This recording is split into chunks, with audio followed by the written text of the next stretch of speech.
Hello everyone, welcome back to my channel. Please don't forget to subscribe. Now let's begin. It's 2 a.m. You sent a text 6 hours ago. They read it, no response.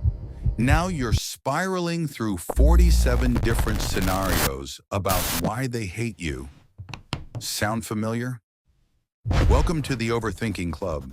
Population, way too many of us. Here's the thing nobody tells you. Overthinking isn't just thinking too much. It's your brain on a hamster wheel, running full speed, but getting absolutely nowhere. And here's the wild part. Studies show that 73% of adults aged 25 to 35 are chronic overthinkers. That's 3 out of 4 people in your friend group who are probably replaying that awkward thing they said in 2019. But why do we do this to ourselves? Your brain has this thing called the default mode network, basically your mind's screensaver. When you're not focused on something specific, this network kicks in and starts, well, overthinking. But here's where it gets interesting. Researchers found that overthinkers have a more active prefrontal cortex, the part responsible for problem solving.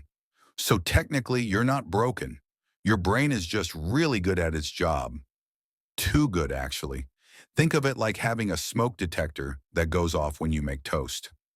Helpful? Sure. Annoying? Absolutely. The problem is evolution. Your ancestors, who overthought every rustling bush, they survived because that bush could have been a tiger. The chill ancestors who didn't overthink, well, they became lunch. So congrats, you inherited the anxiety gene that kept humanity alive. Let me paint you a picture.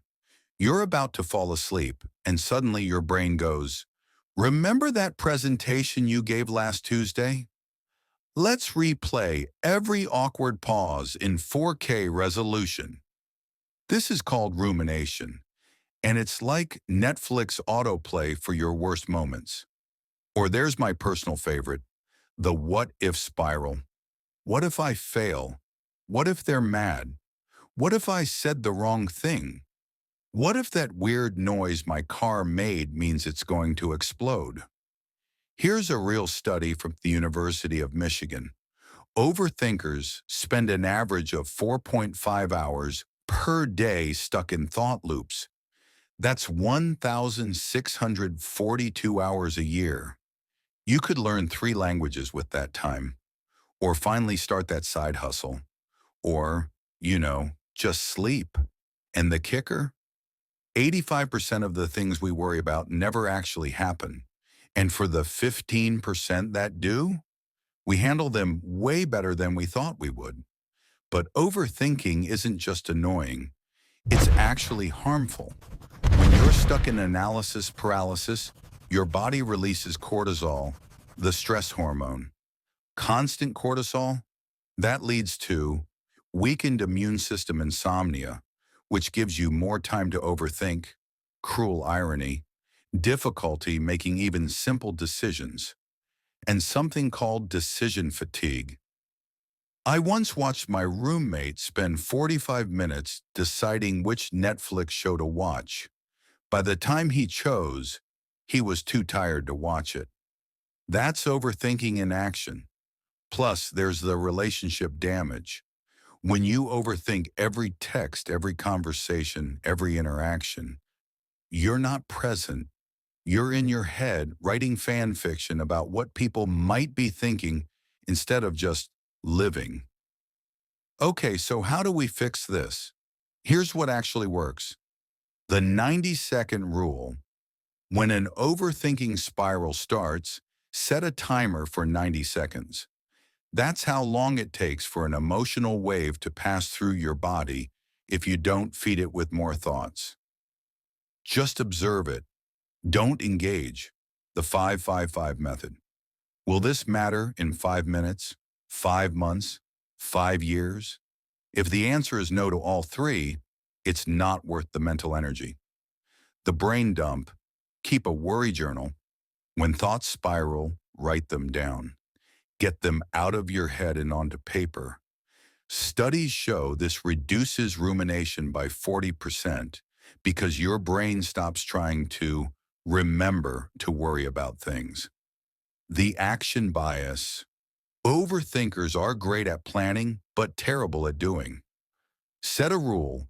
If something takes less than 2 minutes, do it now. No thinking aloud. This breaks the paralysis pattern. And here's the most counterintuitive one. Schedule worry time. Give yourself 15 minutes a day to overthink everything.